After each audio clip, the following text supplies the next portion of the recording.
آج میں آپ کے پاس ایک دردناک کہانی ایسی لے کر آیا ہوں کہ جس کے خاوند نے بیٹیاں ہونے پر اس کو طلاق دے دی۔ جب بھی آتا سی نا گھر میں لڑائیاں کر جھگڑے کرتا سی، نشہ کرتا سی، مارتا کٹتا سی، پیٹتا سی، بچوں سے بھی لڑائیاں کرنی، ہمارے سے بھی لڑائیاں کرتا سی۔ بیٹی پیدا کی تو اب میں آپ کو طلاق دے دوں گا، سال دو سال آتے ہی نہ امی ابو کے پاس جاتی سی، وہ کہتے سی اب جیسے بھی رکھتا ہے آپ اسی کے پاس رہنا ہے۔ میں رو دو کے پھر ان کے پاس آ جاتی سی، میں نے کام کر لینا، سٹے چگلوں دی، منجراں چگلاں دی، جو بھی کام کرنا ہے میں کر لوں گی، اور میں اپنی بچیوں کو نہیں چھوڑ سکتی۔ ابھی بھی بہت تنگ کرتا ہے، ادھر بازار میں آتا ہے، اب کس کے ساتھ شادی کرنی ہے، رنگ رنگیلیاں منائیں، اور میں اتنی مجبور ہوں نا، میں کسی کو کچھ بتا بھی نہیں سکتی، اور مجھے کہتے ہیں میں تمہاری بچیوں کو بھی قتل کر دینا، تجھے بھی قتل کر دینا۔ میں سب کو بولتی ہوں، یہ لوگ ہمارا مذاق بناتے ہیں۔ السلام علیکم، میں ہوں فلک شیخ اور آپ دیکھ رہے ہیں آر پی پروڈکشن۔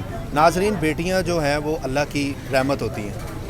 اللہ تعالیٰ فرماتے ہیں میں جس سے خوش ہوتا ہوں اس کو بیٹیاں عطا کرتا ہوں، لیکن ہمارا جو معاشرہ ہے، ہمارا جو اسلام ہے، جہاں پہ کروڑوں کلمہ پڑھنے والے ہیں، وہاں پر بھی بیٹیوں کو اس طرح سے حقوق نہیں دیے جا رہے جس طرح دینے چاہیے۔ آج میں آپ کے پاس ایک دردناک کہانی ایسی لے کر آیا ہوں، ایک ایسی عورت کی کہانی لے کر آیا ہوں کہ جس کے خاوند نے بیٹیاں ہونے پر اس کو طلاق دے دی، لیکن میں سمجھتا ہوں کہ بہت بڑی بات ہے کہ اس معاشرے میں انہوں نے ہار نہیں مانی، نہ کسی کے آگے ہاتھ پھیلائے، نہ ان غلط عورتوں کی طرح روڈوں پر بیٹھی جو کہ فحاشی پھیلاتی ہیں، تو اپنا رزق حلال کما رہی ہیں۔ آئیے ان سے بات کرتے ہیں اور جانتے ہیں کہ وہ اس بارے میں کیا کہیں گے۔ السلام علیکم۔ وعلیکم السلام۔ کیسی ہیں آنٹی آپ؟ ٹھیک ہیں؟ ٹھیک ہوں بیٹا۔ سب سے پہلے بتائیں آپ کا نام کیا ہے؟ پارس بی بی۔ پارس بی بی۔ اچھا پارس بی بی، یہ بتائیں کہ کیا ہوا ایسا کہ جس کی وجہ سے آپ کے خاوند نے آپ کو 5 بیٹیاں ہونے پر طلاق دے دی؟ بیٹا کوئی مسئلہ نہیں ہوا، بس وہ جب بھی آتا سی نا گھر میں تو لڑائیاں کر جھگڑے کرتا سی، نشہ کرتا سی، مارتا کٹتا سی، پیٹتا سی، بچوں سے بھی لڑائیاں کرنی، ہمارے سے بھی لڑائیاں کرتا سی۔ تو میں اس لیے کہتا میں ان کی چھاؤں بہن ہے اور بیٹیاں پیدا کی ہیں، اب بیٹی پیدا کی تو اب میں آپ کو طلاق دے دوں گا۔ پھر بیٹی ہو جاتی سی، میری 6 بیٹیاں ہوئی ہیں، تو میں نہ امی ابو کے پاس گئی ہوں، نہ اپنے سسرال گئی ہوں، میں شروع سے اپنا کام کیا ہے۔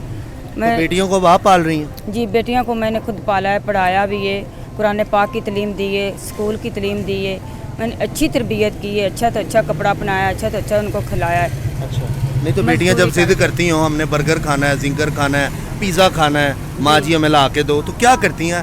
کیسا آپ پہ بیتتا ہے تب؟ لا دیتی ہوں، لا کے دیتی ہوں، اور اس کی دل کی خواہش پوری کرتی ہوں۔ تو جب پہلی بیٹی آپ کی ہوئی تو کیا رویہ تھا اس خامن کا آپ پر؟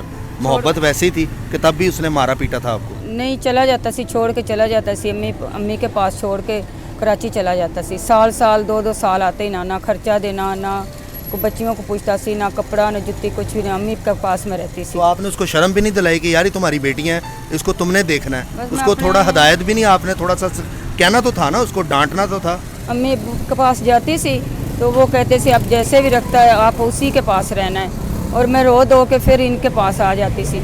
میں کہتی سی میں نے کام کر لینا، سٹے چگلوں دی، منجراں چگلاں دی، جو بھی کام کرنا ہے میں کر لوں گی، اور میں اپنی بچیوں کو نہیں چھوڑ سکتی۔ اچھا مجھے یہ بتائیں کہ یہ جو آپ پکوڑے لگا رہی ہیں، ٹکیاں لگا رہی ہیں روڈ کے اوپر، جی، گزارا ہو جاتا ہے؟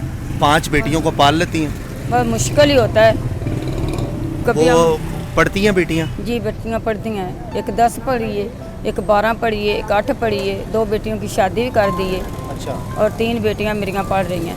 وہ پڑھ رہی ہیں ابھی؟ جی اچھا، تو اگر کسی کے گھر میں کام وغیرہ پہ آپ نے نہیں لگوایا ان کو؟ نہیں، میں شروع سے کام نہیں کروایا، اس کام سے میں دھکے کھا رہی ہوں، میرے بچے نہ دھکے کھائیں، میں ان کی اچھی پرورش کرنی ہے۔ تو کتنا کما لیتی ہیں آپ سارا دن میں؟ اللہ کا شکر ہے، شکر الحمدللہ، میں 1000 800 900 بچ جاتا ہے، خرچہ نکال کے میرے کو 800-900 روپیہ بچتا ہے۔ اچھا، تو خامن جو ہے اب آپ کو تنگ تو نہیں کرتا طلاق کے بعد کہ پھر بھی آپ کو تنگ کرتا ہے؟ بہت یا تنگ کرتا ہے، ابھی بھی تنگ کرتا ہے؟ ابھی بھی بہت تنگ کرتا ہے، ادھر بازار میں آتا ہے، اب کس کے ساتھ شادی کرنی ہے، رنگ رنگیلیاں منائیں، یہ کریں وہ کریں، یہ سب کو دکانوں والوں کو پتہ ہے، اور میں اتنی مجبور ہوں نا، میں کسی کو کچھ بتا بھی نہیں سکتی، اور مجھے کہتے ہیں میں تمہاری بچیوں کو بھی قتل کر دینا، تجھے بھی قتل کر دینا۔ میں سب کو بولتی ہوں، یہ لوگ ہمارا مذاق بناتے ہیں، پہلے کہتے ہیں تمہارے گھر روز آتا ہے، میں ان کے ساتھ میرا کوئی واسطہ نہیں ہے۔ 2 جب سال طلاق دے دی اس نے آپ کو، جب چھوڑ دیا،